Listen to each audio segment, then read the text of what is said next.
So this is the redox titration between KMnO4, potassium permanganate, and FeSO4, right?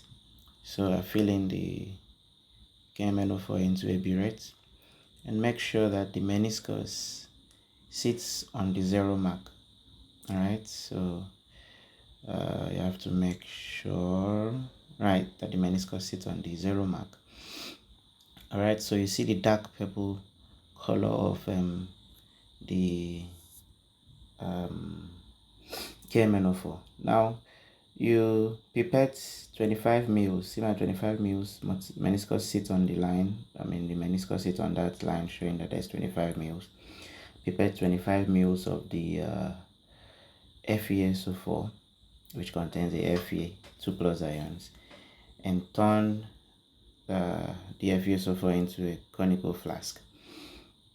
Alright, so from there, remember that redox titration is carried out in acidic medium. So, and we said sulfuric acid is the acid used. So I'm going to add about 1/3 of this test tube of sulfuric acid. That's about 10 mils. Right, I'm going to add it to the FeSO4 so that the KMnO4 will be dropping it into an acidic medium. Alright, so avoid rubbing it on the walls. Let it roll inside, let it pour into the liquid, not on the walls. Okay, so I mixed them up and I'm about to start my titration process. Okay, so remember that the dark color of Mn7 plus ions, when it enters into this solution, is reduced to Mn2 plus, which is then consumed by the Fe2 plus. So when the dark purple color drops into the Fe2 plus containing the sulfuric acid, the solution turns colorless when you swirl.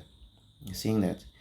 So it means the Fe2 plus ions are absorbing, consuming the Mn7 plus or Mn2 plus now ions. So it turns colorless. Mn2 plus ions are colorless. So you can clearly see the dark purple color there, but when I swirl, it becomes colorless. Now I have to just keep adding till I observe that there is a pink color which when I swirl it doesn't change anymore. That's what we call the permanent pink color. So the KMnO4 ions are dropping in.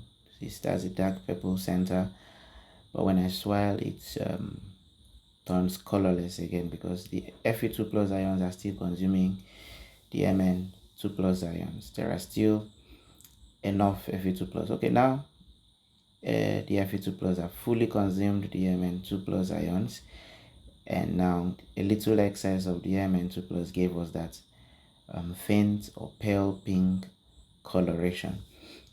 That's the end point of that titration. That's where you stop dropping the KMnO4 into the FeSO4. All right, so you see it's a pale pink color. This is how the color of KMnO4 is, but this is my endpoint. I'm just doing this so that you see the difference between the KMnO4 and the oxidized Fe2 plus ions. So you see it's pale pink. You shouldn't allow it to be dark purple again, or maybe pinker than than what I have there. So you take the measure volume of the KMnO4 used. Remember that the meniscus you record the bottom of the meniscus.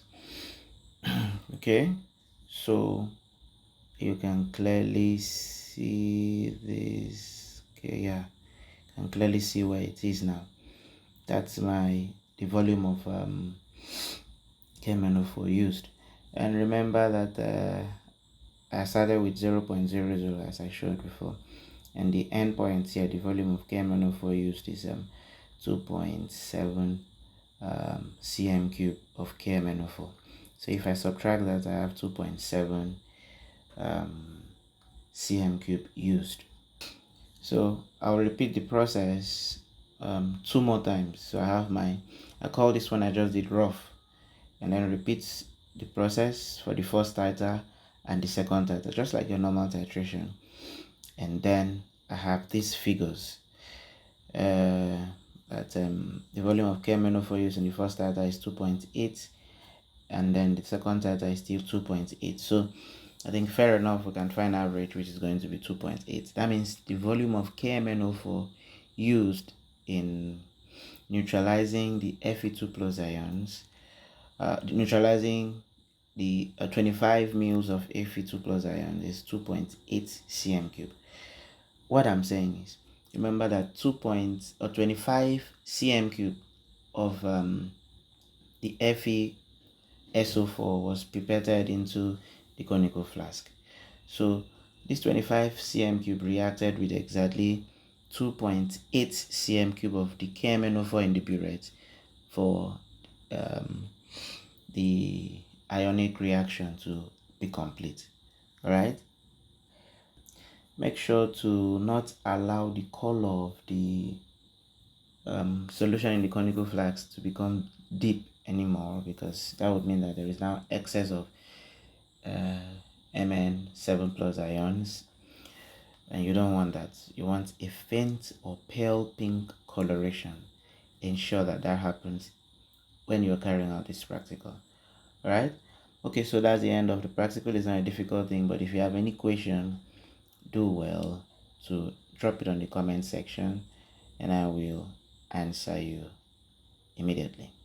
Thank you.